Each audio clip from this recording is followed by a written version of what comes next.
Hello, hello. So, I am sure that the majority of you have heard of the Sacred Rebels Oracle, but I actually modified mine. And I am sure that you've heard how amazing it is and how it's great to meditate with. All true. Very true. Scary true. So, the guidebook is amazing because you get so much information. You get pages of information. Pages of information. It's, well, it's over 100 pages for sure. It is 171 pages. There's also like healing meditations that you can do in here to work with different cards. This definitely works with your shadow and your light side. It is no holds bar. It will kick your butt, like going beyond normal. Like, it will definitely test you and test your limits and see how far you are willing to go in your healing process. But anyone who has seen the Sacred Rebels Oracle knows that it has a big border around it. I trimmed that off. I changed that. So here is, actually, you can still kind of see a little bit of the yellow up top. Yeah, I'm not perfect. But here's the new back of my card, which I love much better. And then, of course, here's what it looks like. Here's what the cards look like. And I love that. There are no borders. You can really, really see the artwork. You can connect with the artwork. I don't hate borders. I know some people really don't like them. I don't actually mind borders. I don't have a problem with borders. But I just, for whatever reason, I was never really pulling this deck out. I pulled it out a couple times, but I wasn't using it like I should have been, because the imagery and the messages are so poignant. I mean, they are really, really forcing you to look deep within and see where your struggles are, see where your strengths are, and just how to help you become the best you that you can be. And I loved that, but I was never pulling this out, and I never really looked at it, didn't really do anything with it, and I was wondering why. And I actually saw a video of someone who modified, I think it was either the Druidcraft or the Crystal Visions, one of those. It doesn't really matter which one, but I saw someone had modified theirs, and I said, I can do that. So I got out the scissors, I pulled out my corner rounder, because I am also a scrapbooker, so I have one. So I got those, and I just started clipping. Just started clipping away, and I mean, this is one of my favorite cards.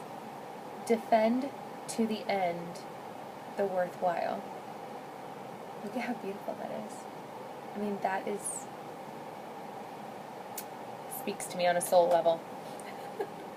It does, I'm not kidding. Come to life.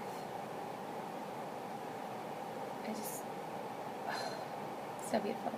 And again, all of the artwork is done by Autumn Sky, what's her last name? Autumn Sky Morrison. I couldn't remember her last name. All of the art is done by the same person, so it has the same kind of general tone and theme, and I don't know, it's beautiful. Here's your Going Beyond Normal. After the Storm. I don't know, it's the problem that I have, like I said in my other videos with Doreen Virtue, is that it's not done by the same artist. Feels really disjointed. Not this. This is heaven sent. This one feels beautiful. It looks beautiful. It follows a theme throughout. What do you feel? So they're all quite beautiful. They all have, even the black and white cards are just, some of them I actually like more than the color, but this card is called Spirals of Manifestation. I mean, look at the use of color. Look at the shading, the light, the use of, you know, negative space. Dream a beautiful dream. I mean, there's even aspects of sacred geometry in here. I mean, it's absolutely stunning. Anyone can find something that they like in this deck. Forewarning, this has a little tasteful artistic nudity. This one is called Sacred Fool.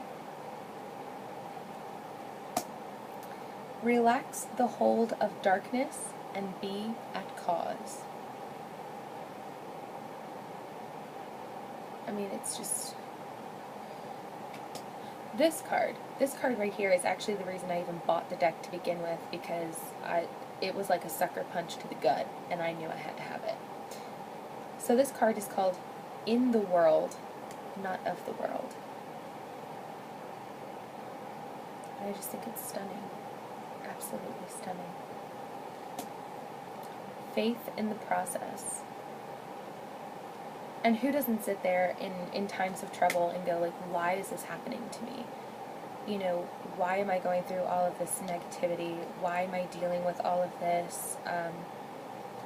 Like, why me? We all sit that. If someone sits there and says that they have never thought, why is this happening to me? Liar. Liar. Everyone sits there and goes, why is this happening to me? What did I do? We all do that. But we all know that something greater is coming. So we have to have faith in the process. So I really like that card. Release the dark wound. Let love live. And I think that's the other reason why I like this deck, is because it really talks about the crap.